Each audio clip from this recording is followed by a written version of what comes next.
Students, north Bengal ইউনিভার্সিটির আন্ডারে আমার যে সকল ভাই বোনরা 6 সেমিস্টারে পড়ছো এবং যাদের ডিএসসি ডিএসই ফিলোসফি রয়েছে, আজকের ভিডিওটি তাদের জন্য। আজকে আমি সাজেশন দেব তোমাদের, এবং তোমরা প্রথম থেকে লাস্ট পর্যন্ত শোনো। এটা অডিওর মাধ্যমে দিচ্ছি কারণ অনেক ভিডিও রয়েছে, তো সব এত ভিডিও করা সম্ভব হয় না, তো স্বাভাবিকভাবে অডিওর মাধ্যমে দিচ্ছি।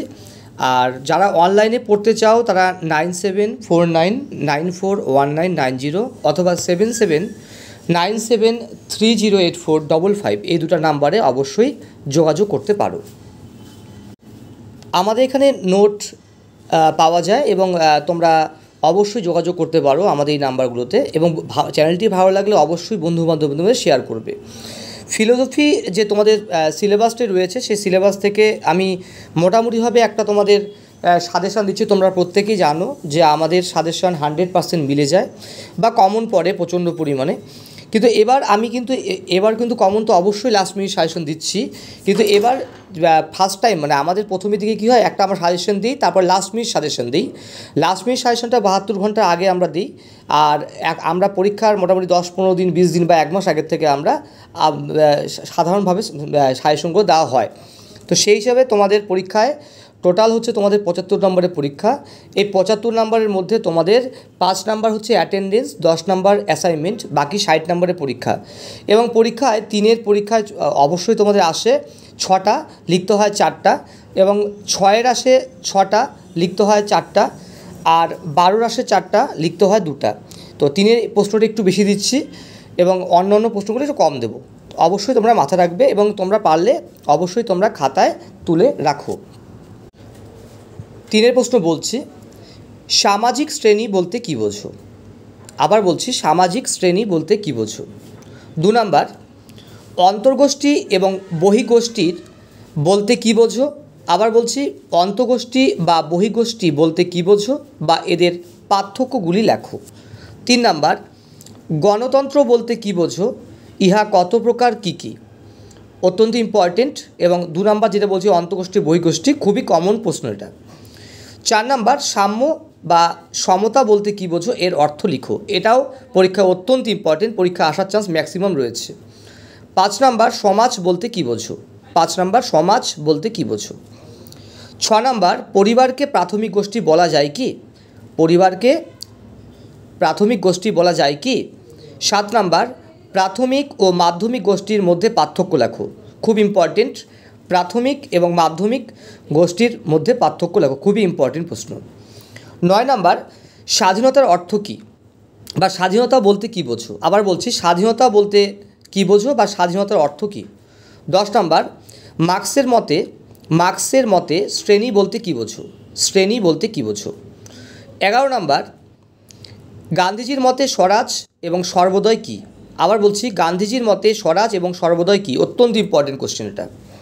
12 নম্বর, সমাজ দর্শন কত প্রকার, কী কী? সমাজ দর্শন কত প্রকার, কী কী? এবং সংঘ ও সম্প্রদায়ের মধ্যে পার্থক্য লেখো। তো এই পার্টটা খুব কমন রয়েছে, সংঘ ও সম্প্রদায়ের মধ্যে পার্থক্য লেখো, অত্যন্ত ইম্পর্টেন্ট। 13 নম্বর, জাতি বলতে কী বোঝো? এর বৈশিষ্ট্য লেখো।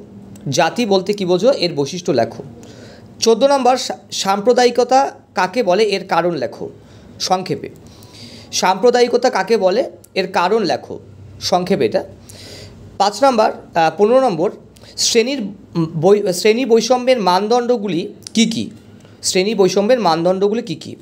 16 নম্বর, এটাই শেষ 3-এর, সংস্কৃতি এবং সভ্যতার মধ্যে পার্থক্য লেখো, অত্যন্ত ইম্পর্টেন্ট।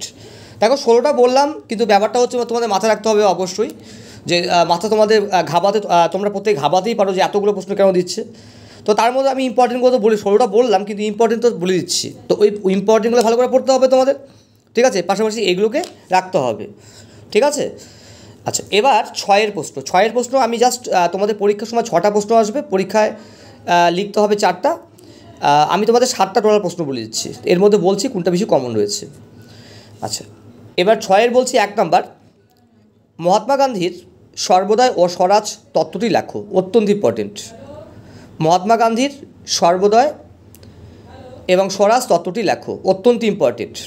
2 নম্বর, সমাজ ও রাষ্ট্র দর্শনের প্রকৃতি ও পরিধি সম্পর্কে লেখো। আবার বলছি, সমাজ ও রাষ্ট্র দর্শনের প্রকৃতি ও পরিধি লেখো, অত্যন্ত ইম্পর্টেন্ট। 3 নাম্বার, সমাজে জাতিভেদ প্রথা অথবা ধর্মের প্রভাব আলোচনা করো।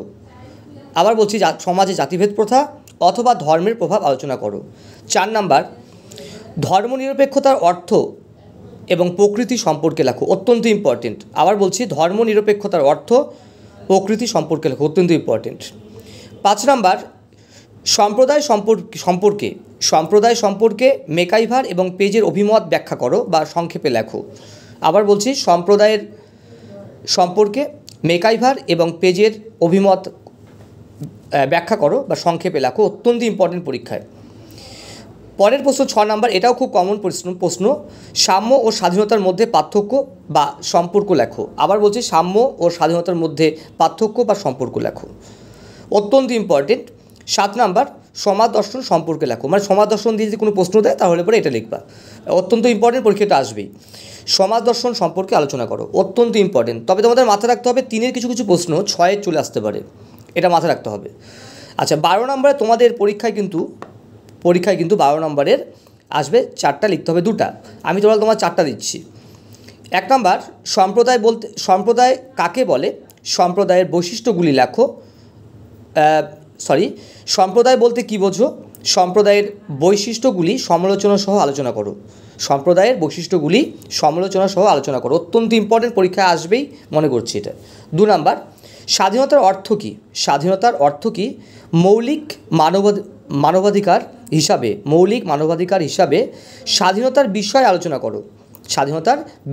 করো, 3 নাম্বার, শ্রেণী বলতে কী বোঝো, শ্রেণী এবং জাতির মধ্যে পার্থক্য লেখো। শ্রেণীর মৌল বৈশিষ্ট্যগুলি সমালোচনা সহ আলোচনা করো, অত্যন্ত ইম্পর্টেন্ট প্রশ্ন এটা।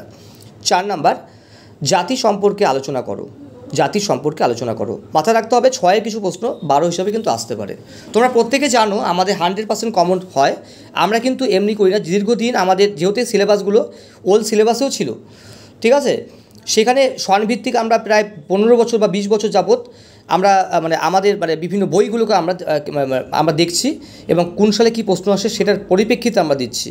এছাড়াও তোমাদের এই যে প্রশ্নগুলো যে দেওয়া হলো, আমরা কিন্তু 2021, 2022 এবং 23 এই সালটাও ভালো করে আমরা দেখেছি, তার পরিপ্রেক্ষিতে তোমাদের বলতে পারছি কোনটা কমন না।